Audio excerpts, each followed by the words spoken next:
Доброе утро, дорогие телезрители! В эфире «Новый день» с Натальей Будяк. Сегодня 14 августа, среда. Вы заметили, как быстро летит время и как со скоростью света пролетает недели, а вы все еще не нашли мотивацию? Так где же ее найти? Конечно же, ответ только в себе.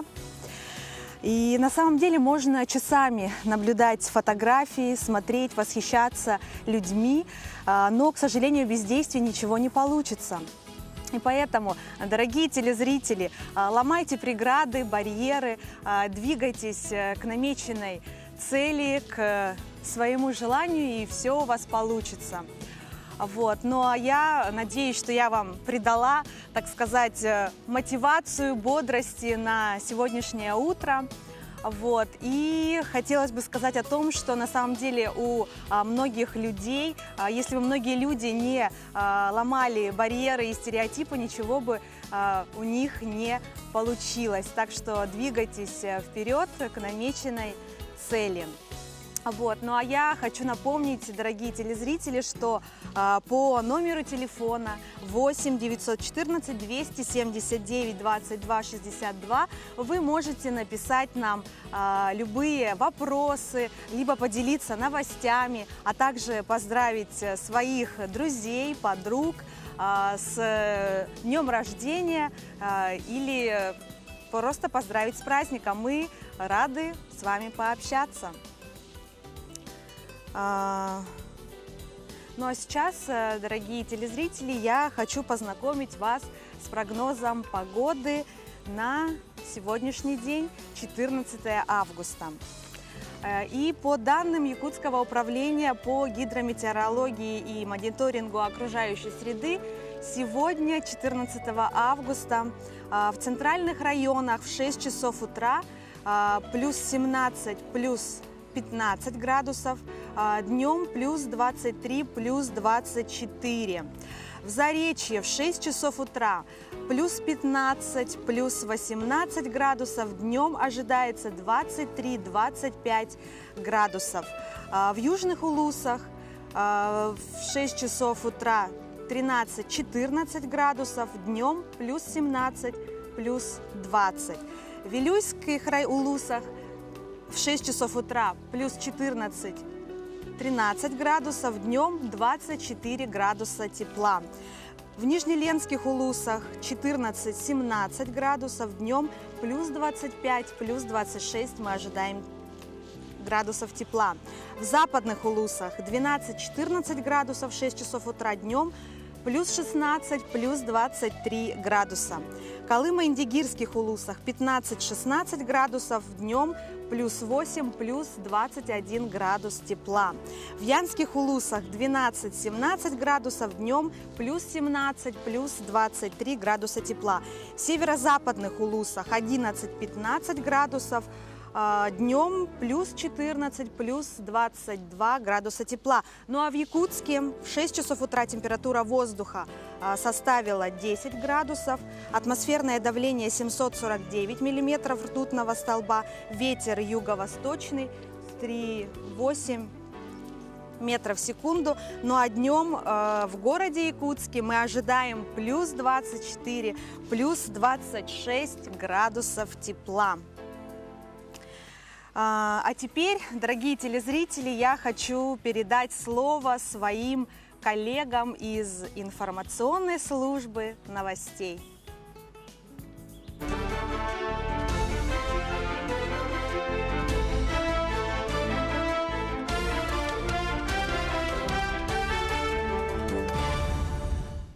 Здравствуйте! В эфире новости, в студии Юлия Великодная. По всей России идет подготовка к переписи 2020. Не остается в стороне и наша республика. В течение всего августа регистраторы в Якутии должны обойти и проверить более 200 тысяч адресов, из которых более 46 тысяч в Якутске. Уполномоченные сотрудники осуществляют обход не только жилых кварталов, но и садово-огороднических участков, отдельно стоящих строений. Вся территория Якутии поделена на регистрационные участки, и задача регистраторов – обойти их и сверить с маршрутным листом. Вся эта работа нужна для того, чтобы в следующем году переписчики шли по заранее выверенным маршрутам и адресам, где проживает население. Работает республиканская переписная комиссия. В каждом муниципальном районе созданы также районные переписные комиссии. Основная задача подготовки к переписи – это составление полной базы адресов, где проживает или где может проживать население. И этому и была посвящена работа, начиная с 2018 года, которая продолжается сейчас и которая будет вестись до самого начала переписи населения. В Ленске заасфальтирован еще один участок дороги улицы Орджоникидзе. За минувшие выходные строители убрали старое покрытие, зачистили полотно и уложили асфальт на протяжении 500 метров дороги. Это первый этап реконструкции улицы. Вскоре аналогичные работы пройдут и на оставшемся участке дороги до улицы Якутская. В настоящий момент у нас заключен контракт по реконструкции улицы Орджоникидзе Пролетарская. Общая протяженность составляет порядка километра, там чуть больше. Сумма контракта составляет почти 27 миллионов, без малого. В настоящий момент выполнены ремонты участка от улицы Первомайская до улицы Пролетарская. Будут продолжаться ремонты улицы Орджоникидзе от Пролетарской до улицы Якутской. Также в этом контракте у нас сидит улица Пролетарская от магазина Полецкий до улицы Заозерной. Все работы у нас по плану завершаются 30 сентября. В Якутии появятся свои реставраторы. В этом году набор на новую специальность открылся в Якутском художественном училище. 5 бюджетных мест выделено для желающих освоить профессию реставратора. Однако абитуриентов, подавших документы на новое отделение, в разы больше. Конкурс 3 человека на место. В Якутии около 2000 памятников архитектуры и зодчества, многие из которых нуждаются в реставрации. И в художественном училище уверены, что их выпускники без работы не останутся. Уже сейчас училище заключило договор с компанией «Уран Дизайн», которая занимается реставрацией памятников и станет главным работодателем для будущих выпускников. Наряду с реставраторами в этом году ведется набор на специальности живопись, дизайн, народные промыслы и прикладное искусство. Реставрация заключает 30 направлений. Это вот не только стекло, бетон, не только там по железу, да, и так далее. Видов реставрации очень много направлений, да. Поэтому мы постепенно будем набирать и другие направления, не только дерево, да, деревянное зодчество, а вот очень много памятников связанных с бетоном, с камнем, да, которые подлежат реставрации, да. Секреты приготовления, азы парикмахерского искусства и макияжа. В Якутской сельхозакадемии обучают предпенсионеров. Краткосрочные курсы начались 15 июля. Сейчас они проходят по специальностям повар, кондитер и управление персоналом. Обучение длится от 10 дней до 3 месяцев. Учебная программа состоит из теоретической и практической части, во время которой выплачивается стипендия 15 тысяч рублей проезд туда и обратно, а также предоставляется общежитие. После удачной сдачи экзаменов предпенсионерам выдается свидетельство о присвоении новой профессии. На данный момент в нашем институте учатся 82 слушателя. Это курсы по 11 управлению торговлей, это повара, это визажисты и парикмахеры 8-20 человек. Мы завтра ожидаем еще кондитеров в количестве 12 человек. А по окончании курса каждый слушатель получает свидетельство о рабочей профессии. А кроме этого у нас есть курсы по профессиональной переподготовке. Они получают диплом о профессиональной переподготовке государственного образца. Оставайтесь с нами и будьте в курсе главных событий.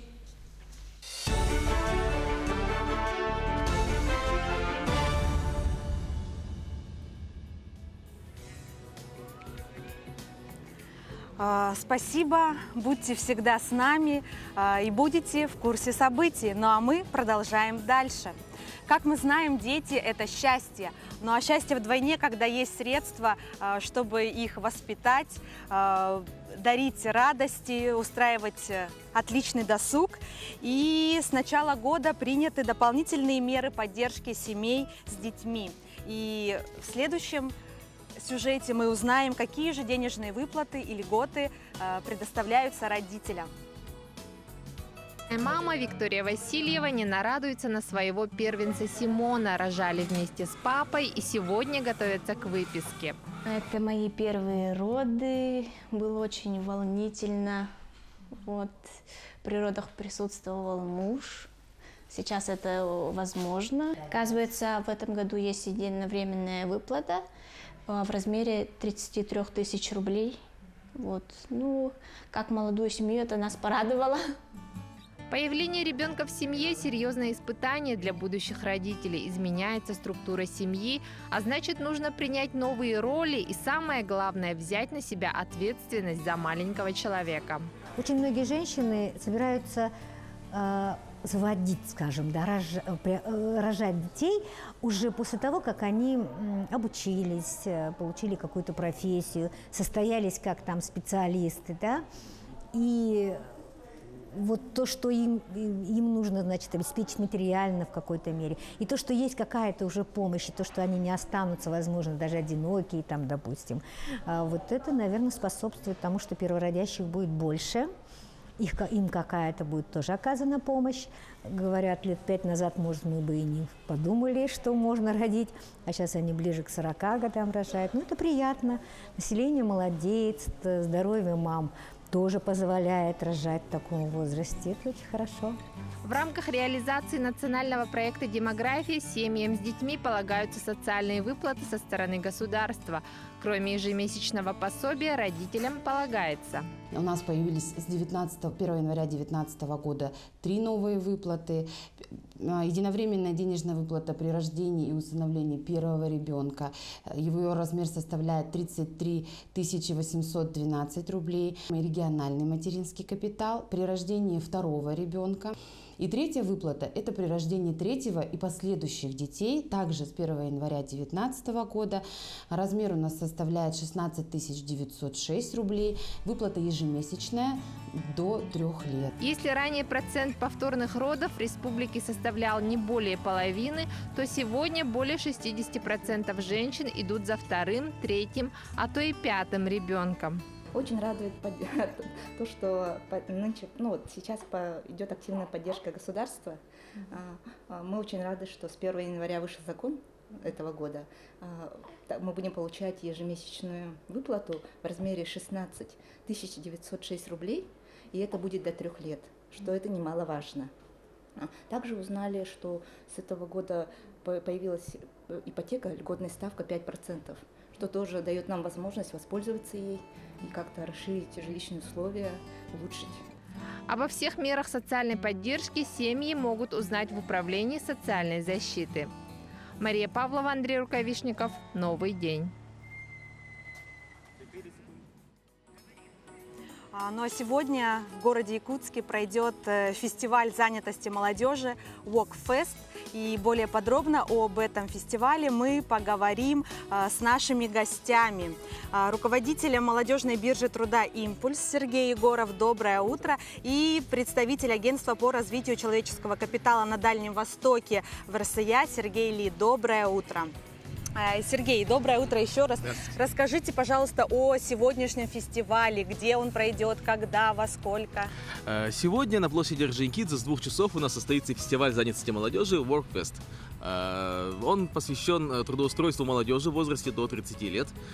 Также будет включать в себя множество различных площадок, подведение итогов летнего трудового сезона школьников. Вы знаете, что у нас дети в большом количестве летом работают в городе Якутске. Сегодня мы подводим итоги их работы. Также у нас состоится большая профориентационная площадка для тех, кто не знает, какую профессию он выберет в своей жизни. Ярмарка вакансий с участием более 30 работодателей, помощь в составлении резюме, площадки презентационные различных предприятий, работодателей, презентация нашей молодежной биржи, агентства по развитию человеческого капитала. В общем, будет очень много чего интересного. Всех приглашаем с 2 часов. Отлично. Скажите, вот, Сергей, это вообще впервые проводится мероприятие? Вот просто некоторые телезрители не знают, или это уже стала традиция проводить ежегодно? Это стало традицией. Существует молодежная биржа труда уже 3 года. Мы каждый год проводим большие фестивали занятости молодежи. И летом, и осенью на больших площадках. Каждый год у нас принимает участие большое количество человек, несколько тысяч. Да? В этом году тоже надеемся, что много народу к нам придет. Сергей, скажите, я вот знаю, что соучредителем является агентство по развитию человеческого капитала на Дальнем Востоке.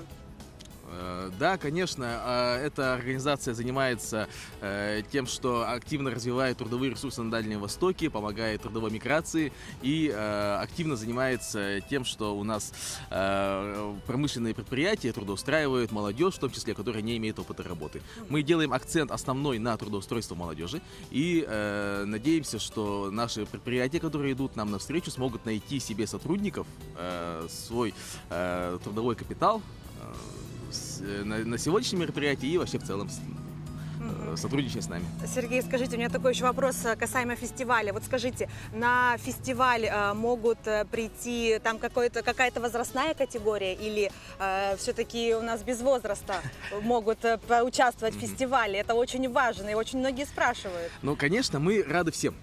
У нас нет такого, что если тебе больше 30 лет, не приходи, да? Конечно, любой может принять участие. Дело в том, что мы поставили такое ограничение, чтобы работодатели не завышали планку по стажу работы.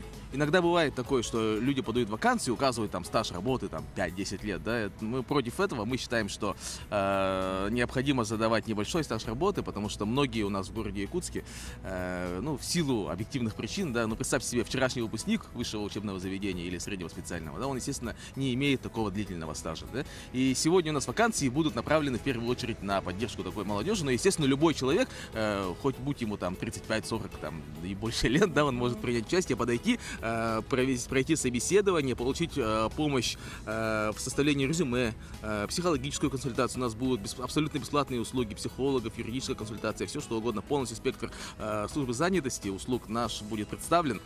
Все наши услуги полностью бесплатные и открыты для всех. Большое спасибо, Сергей, за такую подробную информацию. Но сейчас я хочу слово передать нашему второму гостю. Сергей, доброе утро еще раз. Расскажите, пожалуйста, о вашем агентстве, вообще какие задачи ставит ваше агентство? Как заявил лидер нашей страны Владимир Путин, развитие Дальнего Востока – это приоритет на весь 21 век. В рамках развития Дальнего Востока было создано Министерство развития Дальнего Востока, при котором наше агентство существует и работает. Наша задача – это привлечь трудовые ресурсы, прежде всего наших же дальневосточников, для того, чтобы они закреплялись в регионах Дальнего Востока. Как вы знаете, в Якутии довольно-таки активно развивается добывающая промышленность, это добыча угля, добыча золота, добыча нефти. И задача нашего агентства, в данном случае моя задача, это способствовать тому, чтобы наши молодые люди получили соответствующее образование и смогли трудоустроиться в эти ведущие компании, такие как Колмар, Золото Селикдара, Тасюрях нефтегазодобыча, для дальнейшего развития экономики республики.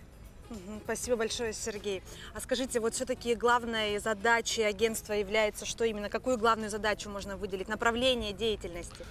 Если говорить общими словами, наша задача состоит в том, чтобы наши граждане не уезжали отсюда, чтобы были созданы условия для... А какое главное условие? Это для того, чтобы была хорошая, привлекательная работа с достойной заработной платой, и тогда наши граждане будут оставаться здесь и чувствовать себя счастливыми.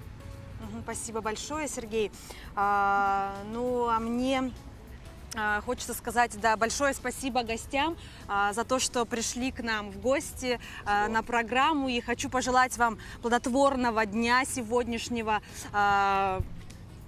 бодрого, продуктивного. Да. Ну а мы продолжаем.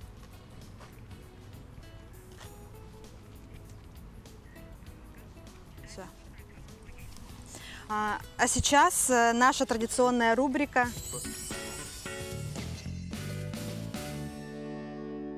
Граждане имеют право подать в орган ЗАГС заявление о рождении в форме электронного документа через портал государственных услуг. Свидетельство о рождении оформляется в течение месяца после того, как родился ребенок. Можно подать заявление в орган ЗАГС по месту рождения ребенка или по месту жительства родителей. Необходимые документы: медицинское свидетельство о рождении, паспорта родителей, свидетельство о браке родителей. Если родители в разводе, брак признан недействительным или супруг умер и прошло менее 300 дней, данные об отце внесутся на основании свидетельства о браке. Если родители не зарегистрированы в браке, запись об отце сделают со слов матери или по документу об установлении отцовства. Иногда в свидетельстве нет сведений об отце, такое тоже возможно. В заявлении нужно указать имя, отчество и фамилию ребенка. Если у родителей одна фамилия, такая же будет у ребенка. Если у родителей фамилии разные, ребенку можно дать любую из них или двойную.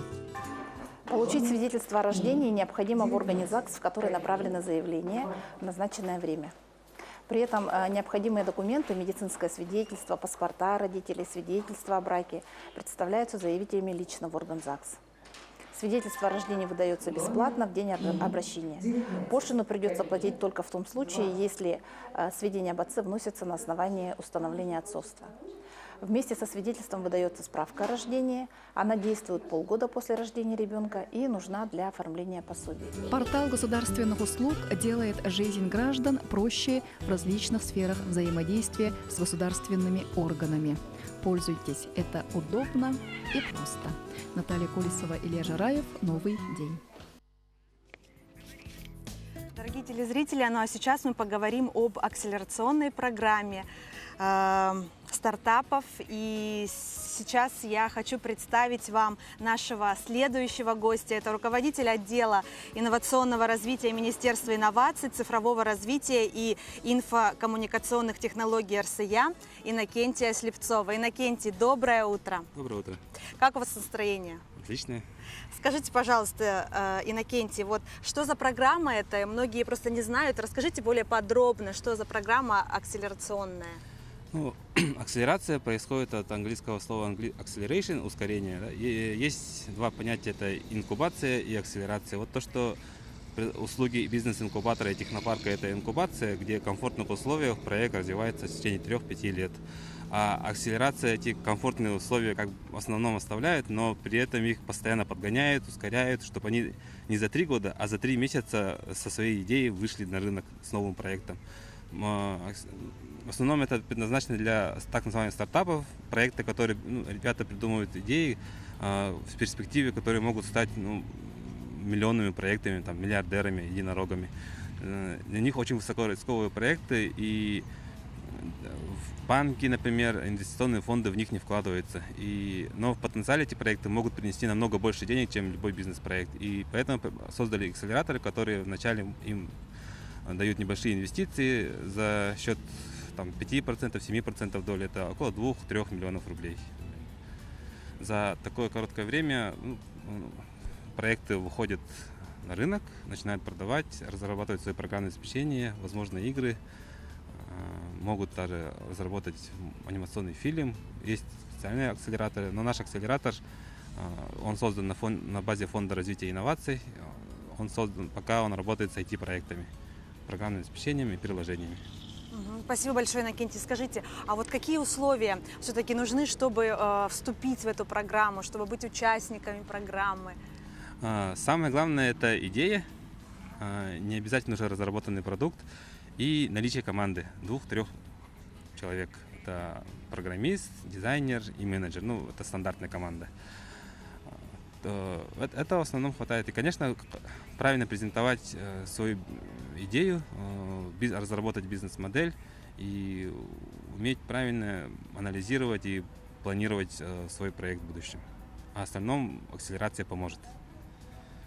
Скажите, Иннокентий, а вот я знаю, что в июле прошел первый поток. Расскажите более подробно, как прошло, сколько участников было? Да, в июле у нас прошел первый выпускной, мы его назвали Demo Day. Он прошел полностью на английском языке, и 8 проектов, которые у нас попали в первый акселератор, презентовали свои проекты. Проекты были совершенно на разные стадии. 4 проекта, из которых уже что-то уже разработали, хотели выйти на рынок дальше. 4 проекта просто с идеей. И все проекты получили разный уровень развития. У одного проекта полумиллионный оборот. Полмиллиона это не в рублях. Все презентовали на английском, хотя в начале акселерации кто-то из них пару слов не мог сказать на английском, да, все свободно разговаривали. Были различные инвесторы с московских институтов федеральных, и был также инвестор даже из Силиконовой долины. Всем все понравилось, было очень на высоком уровне. то, что было в начале, я помню, что у них было в начале, да, и я увидел то, что у них получилось в конце. Это две совершенно разные вещи. У кого-то проект немножко поменялся, у кого-то очень сильно поменялся. Но все проекты получились качественными, и я был очень сильно удивлен уровнем нашего акселератора по сравнению с другими, там, теми же московскими акселераторами. Это сильный уровень у нас. Значит, первый поток прошел на ура, Иннокентий. Да, мы оценили свою... У нас это была гипотеза. На самом деле мы сами были не уверены, что это у нас получится. Но наша гипотеза оказалась верной. Это наш стартап, это наш акселератор B8. Иннокентий, но мне, конечно же, хочется задать вопрос. Поделитесь, пожалуйста, планами на будущее, будущие проекты. Да, мы уже вот идет второй набор. Осталось буквально чуть больше недели. До 23 августа прекращается сбор заявок на второй трек акселератора. В каждый год мы планируем 2 трека, это весенний и осенний, так называемый. И зимой у них будет выпускной. Мы надеемся, что на этот второй трек у нас заявится проектов, я надеюсь, что около 80 или 100. Но из них отберут, конечно, не все, но самые перспективные, самые лучшие, и где команды очень хорошо состоят. Всех приглашаю подать заявку. Даже если вы не уверены в своем проекте, попробуйте подать заявку. Эксперты проанализируют, и все равно будет какой-то фидбэк по вашему проекту. Если даже вы не пройдете, ответ вы какой-то получите. Скажите, Иннокентий, получается, вот у нас будет второй поток, вы сказали, в сентябре, в августе планируется. Да. А следующий, третий? Следующий также будет весной, в марте начнется, и тоже в июле будет выпускной у них. У нас акселерация идет 3 месяца. За это время они получают инвестиции около 2 миллионов, помещение в коворкинг-центре в IT-парке. Сергей, большое спасибо, что пришли к нам в гости на программу. Ну а, дорогие телезрители, я хочу сказать вам, пожелать бодрого дня. До встречи!